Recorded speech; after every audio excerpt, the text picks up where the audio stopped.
The air was thick with the scent of roses and the hum of anticipation. My cousin Emily's wedding was the event of the year in our small town of Willow Creek. The venue, a sprawling estate with ivy-draped arches and twinkling lights, buzzed with guests in their finest attire. I stood at the edge of the garden, my lavender bridesmaid dress swaying in the breeze, clutching a glass of champagne I hadn't touched. My eyes kept darting to the parking lot, where I knew Grandpa Joe was waiting. Grandpa Joe wasn't just any grandfather. He was my rock, my confidant, the man who taught me how to fish, how to laugh through tears, and how to stand up for what's right. At 78, his body had betrayed him, confining him to a wheelchair after a stroke 2 years ago.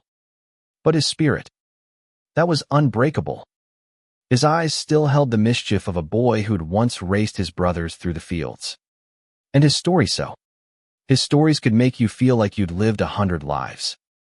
But my family didn't see him that way anymore. To them, he was a burden, a liability. When Emily's wedding planning began, the whispers started. He'll get in the way, my Aunt Linda said. Her lips pursed as if she'd tasted something sour. The venue isn't fully accessible, my Uncle Mark added, as if that settled it. It's Emily's day, she doesn't need the stress. My mother, usually the peacemaker, stayed silent, her eyes avoiding mine. They decided, without consulting me, that Grandpa Joe wasn't invited. I was furious. Emily adored Grandpa Joe. He'd been the one to sneak her extra cookies when she was little, to tell her she was stronger than she knew. How could they exclude him? I confronted my mother in the kitchen a week before the wedding, my hands trembling as I gripped the counter. This is wrong, Mom. He's family. It's not about him, Sarah, she said, her voice tight. It's about making sure everything goes smoothly. You know how he gets spilling things, needing help. It's too much. Too much for who? I snapped. For you. For Aunt Linda. Or for Emily, who hasn't even been asked. She didn't answer. That silence was louder than any argument. I didn't tell anyone what I was planning. Not my mother. Not Emily. Not even Grandpa Joe. The night before the wedding, I drove to his small apartment on the edge of town. He was sitting by the window, his wheelchair angled toward the stars, a worn photo album open on his lap. Pictures of our family decades of weddings, birthdays, Christmases spilled across the pages. His gnarled fingers traced the edges of a photo from my parents' wedding, where he danced with my grandmother, both of them laughing. You ready for tomorrow, kiddo? He asked, his voice gravelly but warm. I swallowed the lump in my throat. More than you know, Grandpa. The morning of the wedding dawned bright and clear. I helped Emily with her veil, laughed with the other bridesmaids, and kept my secret close. My family thought they'd won. That Grandpa Joe would stay home, out of sight, out of their perfect picture. They didn't know I'd spent weeks calling the venue, mapping out accessible routes, ensuring there was a spot for him near the front.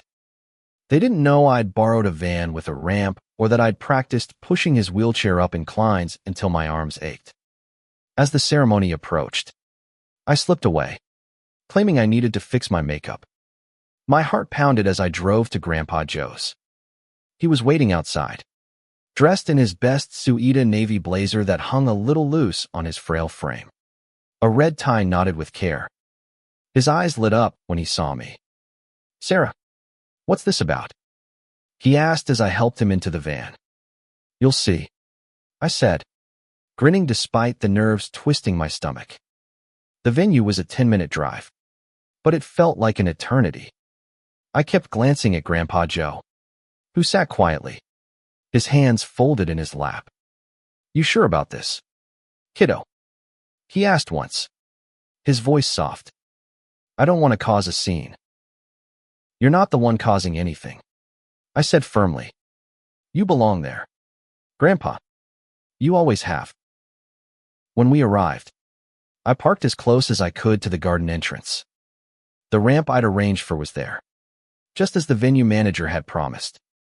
I pushed Grandpa Joe's wheelchair through the gravel path, my heels sinking slightly with each step. Guests turned to stare, their murmurs rippling through the crowd. I didn't care. All I could see was the aisle ahead, the white chairs lined with roses, and Emily standing at the altar, radiant in her gown. Then I saw my family. Aunt Linda's eyes widened, her mouth forming a tight line. Uncle Mark's face reddened, and my mother's hand flew to her chest. I kept pushing, my grip steady on the wheelchair's handles. Grandpa Joe reached up, his hand briefly squeezing mine. "Proud of you, Sarah," he whispered. We reached the front row, where I'd reserved a spot. Emily turned, her eyes locking on Grandpa Joe. For a moment, everything else faded: the music, the guests, the tension. Her face broke into a smile, tears shimmering in her eyes. She stepped down from the altar, her dress trailing behind her, and knelt beside Grandpa Joe, taking his hands in hers. "You're here," she whispered, her voice thick with emotion. "I didn't think. Wouldn't miss it for the world," Grandpa Joe said, his voice steady despite the tears in his own eyes. The ceremony began, and I stood beside Emily, my heart full. Grandpa Joe watched from the front, his smile brighter than the summer sun. My family's disapproval hung like a shadow, but I didn't care. I'd done what was right. I'd brought him here, where he belonged. But the day wasn't over, and I knew the real battle was yet to come. The ceremony unfolded like a dream, with vows exchanged under a canopy of roses and the soft hum of a string quartet. Emily and her groom, Michael, glowed with love, their hands clasped tightly as they promised forever. Grandpa Joe sat in the front row, his eyes fixed on Emily, a quiet pride radiating from him. I stood with the other bridesmaids, my lavender dress catching the light, but my focus kept drifting to him. Every so often, he'd catch my eye and wink, a small gesture that felt like a secret between us. As the officiant pronounced them husband and wife, the crowd erupted in applause. I glanced at my family in the rows behind Grandpa Joe. Aunt Linda's face was a mask of forced composure, her lips pressed into a thin line. Uncle Mark whispered something to my mother, who avoided my gaze. I could feel their disapproval, sharp as a blade, but it didn't cut as deeply as it might have. I'd made my choice, and Grandpa Joe's presence made it worth every ounce of their anger. The reception was held in a grand tent nearby, its ceiling draped with fairy lights and its tables adorned with crystal and lace.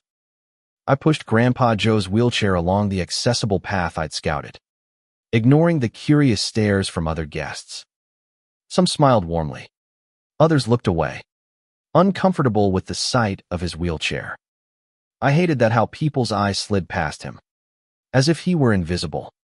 He wasn't invisible to me. He was the man who'd taught me to see the world with wonder, to find joy in the smallest moments. We settled at a table near the dance floor, where Emily and Michael would soon share their first dance. Grandpa Joe adjusted his tie, his hands trembling slightly. "Fancy setup," he said, his voice light but his eyes scanning the room. "Reminds me of your grandma's wedding day. She wore this white dress that shimmered like moonlight." I smiled, leaning closer. "Tell me about it."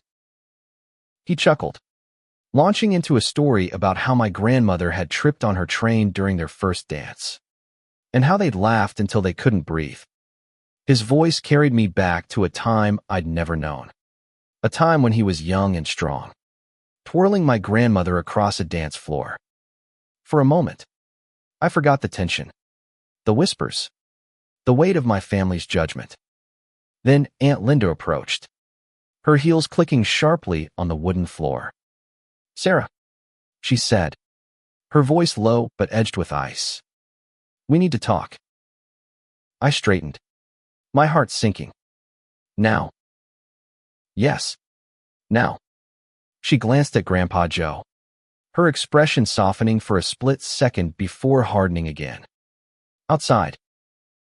I didn't want to leave Grandpa Joe, but he patted my hand. Go on, kiddo. I'll be fine. Reluctantly, I followed Aunt Linda to a quiet corner of the garden, where the music was muffled and the air felt cooler. She crossed her arms, her pearl necklace glinting in the fading light. What were you thinking?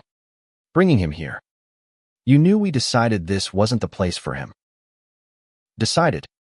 I said, my voice sharper than I intended. You decided. Aunt Linda. Not Emily. Not me. And definitely not Grandpa Joe. Her eyes narrowed. This is Emily's day. Sarah. We didn't want anything too complicated. The wheelchair. The extra help he needs, it's disruptive. Disruptive? I echoed, my hands clenching into fists. He's her grandfather. He raised her as much as you did. How is his presence disruptive? She sighed, as if I were a child who didn't understand. You're young. Sarah. You don't get how these things work. People stare. They talk. We wanted this to be perfect. Perfect for who? I shot back. For you. For your Instagram photos. Because Emily didn't look upset when she saw him. She looked happy. Aunt Linda's face flushed. But before she could respond, my mother appeared, her expression torn. Sarah, please. This isn't the time. Then when is? I asked, my voice trembling. When is it ever the time to talk about why we're ashamed of him? He's not a problem to be hidden away. He's family. My mother's eyes filled with tears, but she didn't speak. Aunt Linda shook her head. You're making this harder than it needs to be. I turned away, my chest tight. I'm going back to Grandpa Joe. When I returned to the tent, the first dance was starting. Emily and Michael swayed to a soft melody, their smiles lighting up the room.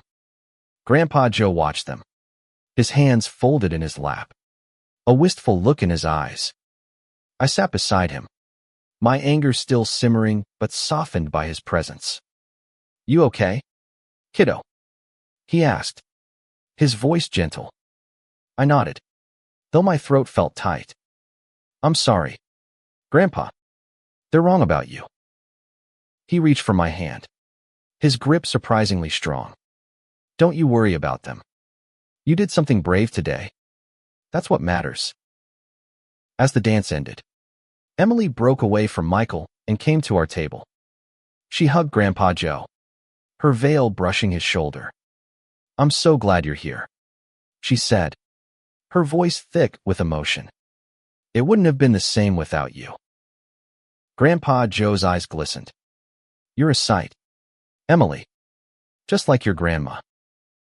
The night went on, with toasts and laughter filling the tent. But I couldn't shake the weight of my family's words, the way they tried to erase Grandpa Joe from this moment. I knew this wasn't over, not by a long shot. They'd made it clear they saw him as less, and that was a wound I couldn't ignore. The reception was in full swing, the dance floor alive with swaying couples and the clink of glasses echoing through the tent. Grandpa Joe and I stayed at our table, sharing stories between bites of cake. He told me about the time he'd proposed to my grandmother under a willow tree, how she'd laughed and said yes before he'd even finished asking. His voice was a lifeline, pulling me away from the tension that still lingered like a storm cloud. But the storm wasn't far off. As the band played a lively tune, Uncle Mark approached, his face a mix of frustration and determination. Sarah, he said, his voice low, we need to talk about this. I braced myself, setting down my fork. What's there to talk about? He glanced at Grandpa Joe, who was sipping his water, seemingly oblivious to the conversation. You went behind our backs. You brought him here without discussing it with anyone. That's not how family works. I felt a spark of anger ignite in my chest. Family. Family doesn't exclude someone because they're in a wheelchair. Family doesn't decide who gets to be part of a moment like this without even asking Emily. Uncle Mark's jaw tightened. You're twisting this. We were trying to protect her day. You saw the venue, those narrow paths. The uneven ground. It's not safe for him. Safe, I said, my voice rising. I checked every inch of this place. I made sure there was a ramp, a clear path, a spot for him. You didn't even try. You just decided he didn't belong.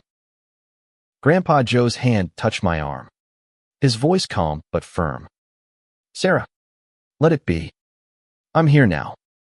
That's what counts. But I couldn't let it be. Not when they dismissed him so easily. As if his years of love and sacrifice meant nothing.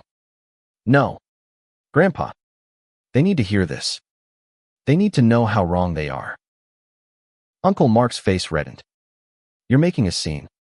Sarah. This isn't the place. Then stop making it one. I shot back. You're the ones who decided he was a problem. Not me. Not Emily. A few guests nearby glanced our way, their conversations faltering. I felt a pang of guilt, but it was drowned out by the fire in my chest. Uncle Mark shook his head and walked away, leaving me trembling with frustration. Grandpa Joe squeezed my hand. You've got your grandma's fire. You know that. She never backed down from a fight either. I managed a small smile, but my heart was heavy. I just want them to see you the way I do. They will, he said softly. Or they won't. But you've done right by me. Sarah, that's enough. The band shifted to a slower song, and Emily approached, her face glowing with the joy of the night. Grandpa, you up for a dance? She asked, her eyes sparkling. Grandpa Joe chuckled, patting his wheelchair. Not sure these wheels are made for twirling. Darlin'. But Emily wasn't deterred. She grabbed my hand in his, pulling us toward the edge of the dance floor. Come on. We'll make it work. I pushed Grandpa Joe's wheelchair in gentle circles, following Emily's lead as she swayed beside us. Guests watched, some smiling, others whispering. But for those few minutes, it was just us, Emily, Grandpa Joe, and me, dancing under the fairy lights. Emily laughed, her veil catching the breeze, and Grandpa Joe's eyes shone with a joy I hadn't seen in years. When the song ended, Emily hugged us both, her voice thick with emotion. Thank you, Sarah, for bringing him, for everything. As she returned to Michael, I noticed my mother watching from across the tent. Her eyes were soft, conflicted, as if she were seeing Grandpa Joe for the first time in a long time. I wanted to hope she was rethinking her silence, but I wasn't sure. Not yet. The night wore on, with speeches and toasts that celebrated love and family. But beneath the surface, I felt the fracture in our own. My family's decision to exclude Grandpa Joe wasn't just about a wheelchair, it was about how they saw him. How they'd stopped seeing him as the man he was. I couldn't let that stand. Not now. Not ever. As the evening drew to a close, I pushed Grandpa Joe back to the van, the stars bright above us. He was quiet, his hands folded in his lap, but his smile was enough to tell me he'd had a night to remember. You did good, kiddo, he said as I helped him into the van. Real good. But I knew this wasn't the end. My family's judgment, their refusal to see Grandpa Joe's worth, was a wound that needed healing, and I wasn't done fighting for it.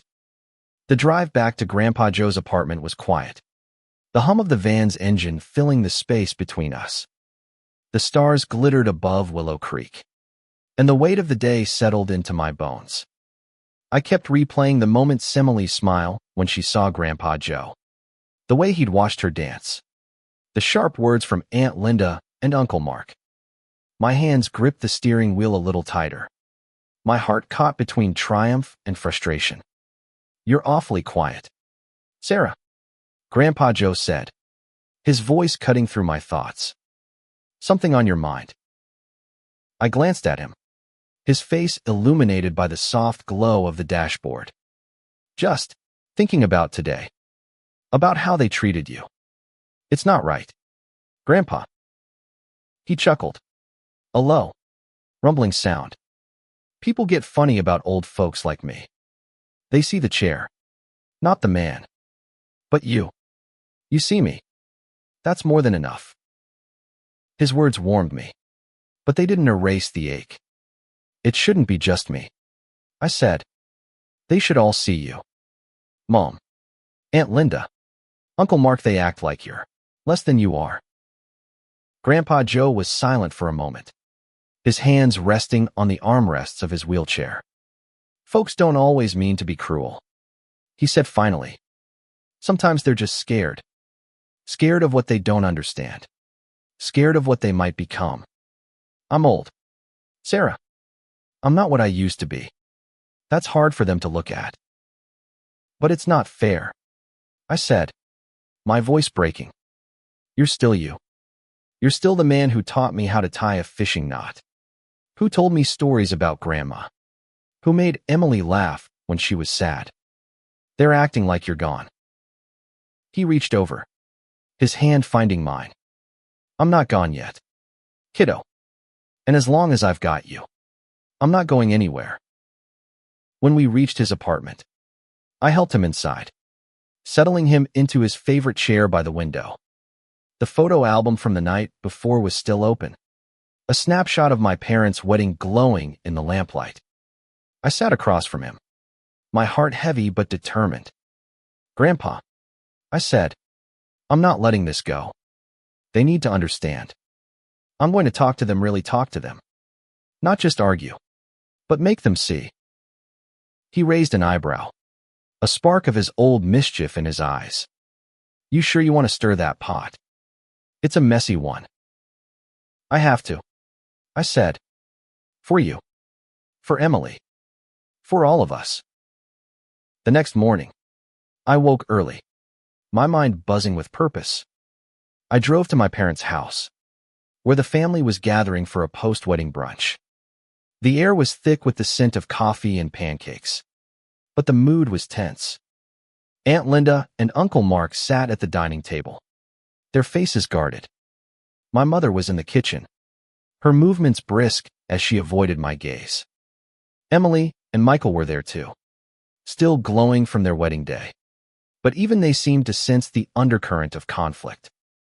I took a deep breath and stood at the head of the table. "We need to talk," I said, my voice steady despite the knot in my stomach. "About Grandpa Joe." Aunt Linda sighed, setting down her coffee mug. "Sarah, can we not do this now? It's supposed to be a happy day." "It's not happy if we're pretending everything's fine," I said. "You all decided to exclude Grandpa Joe from the wedding. You didn't ask Emily. You didn't ask me. You didn't even ask him. You just decided he didn't belong because of his wheelchair." Uncle Mark leaned forward, his voice sharp. "We've been over this. It was about logistics, Sarah. The venue. The timing."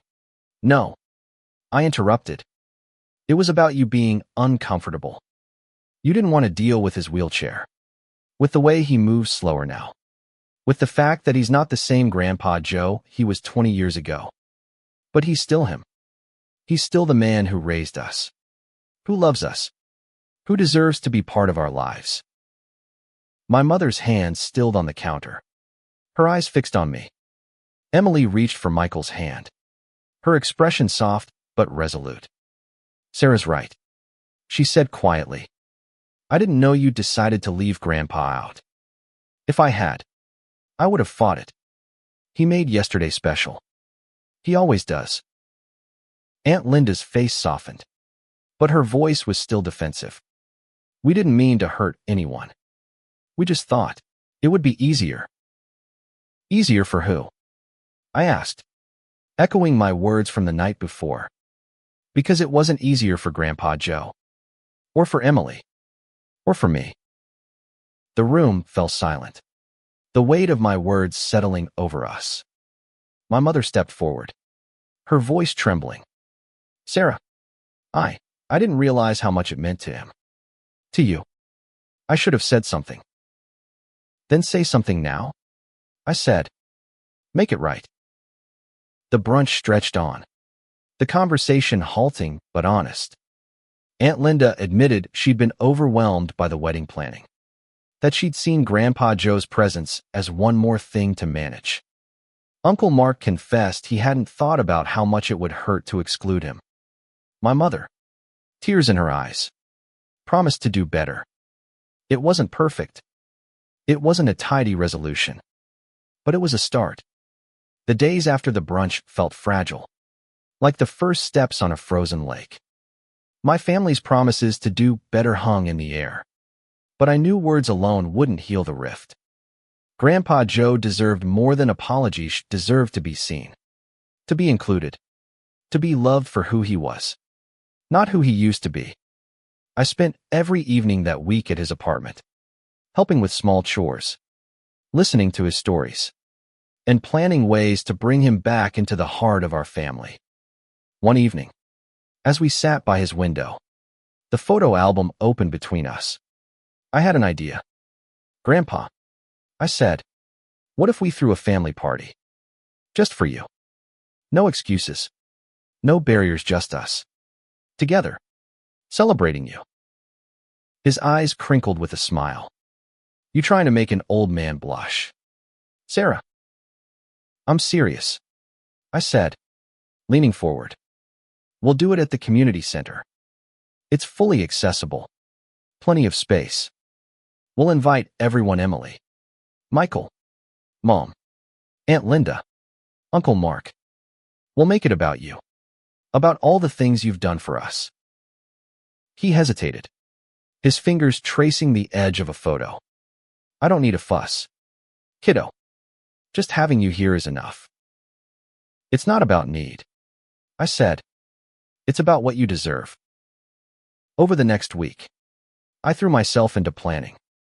I called the community center, reserved the main hall, and worked with Emily to create invitations. We decided to call it a night for Grandpa Joe, a celebration of his life and the love he'd given us. I reached out to family members, one by one, making it clear that this wasn't optional. He's not a burden. I told Aunt Linda over the phone. He's the reason we're a family. Be there. To my surprise, she agreed without argument. So did Uncle Mark, though his voice was gruff. My mother offered to help with the food, her tone softer than it had been in weeks.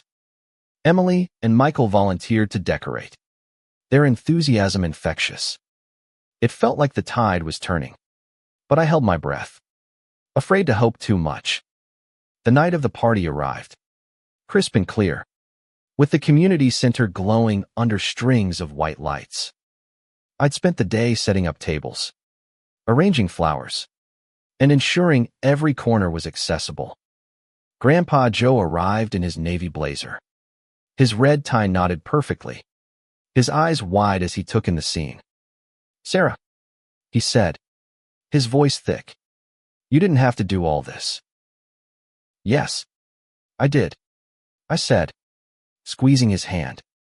The hall filled with family and friends' cousins, aunts, uncles, even neighbors who'd known Grandpa Joe for decades.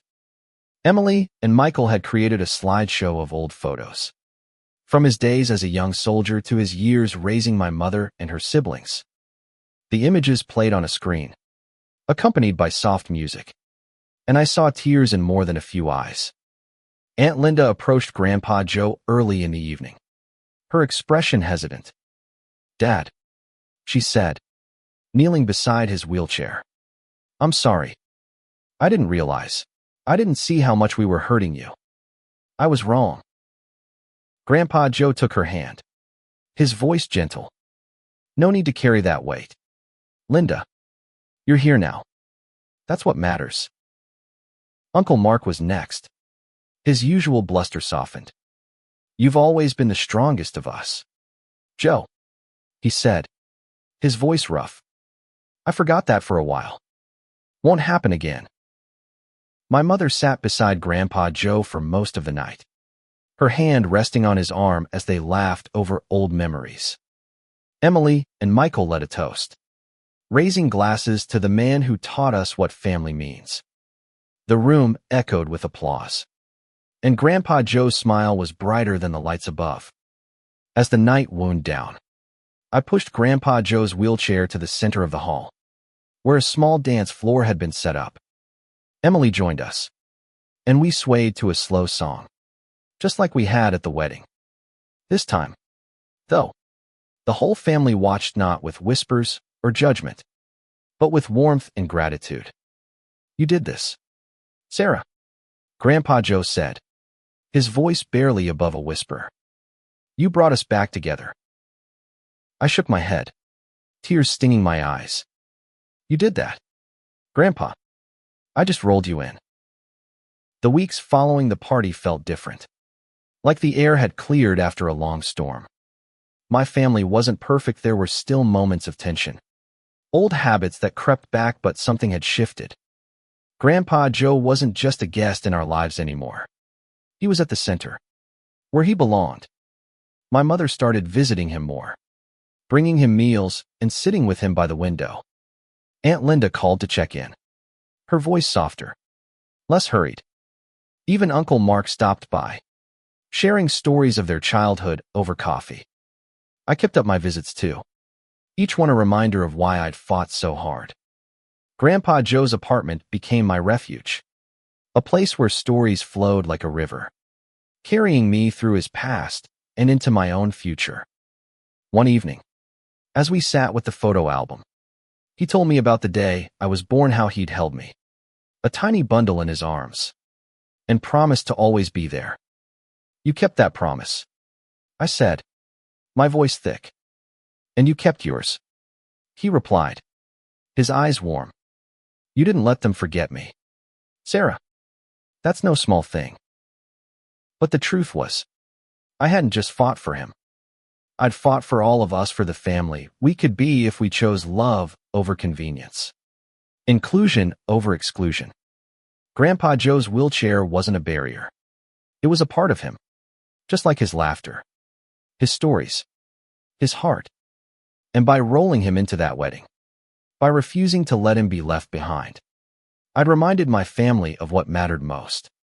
Months later, Emily and Michael invited us to their new home for a small gathering. It was a simple Sunday afternoon, with sunlight streaming through their windows and the smell of fresh bread in the air. Grandpa Joe was there, his wheelchair parked by the table, his laughter filling the room. My mother sat beside him, her hand on his, while Aunt Linda and Uncle Mark shared stories of their own.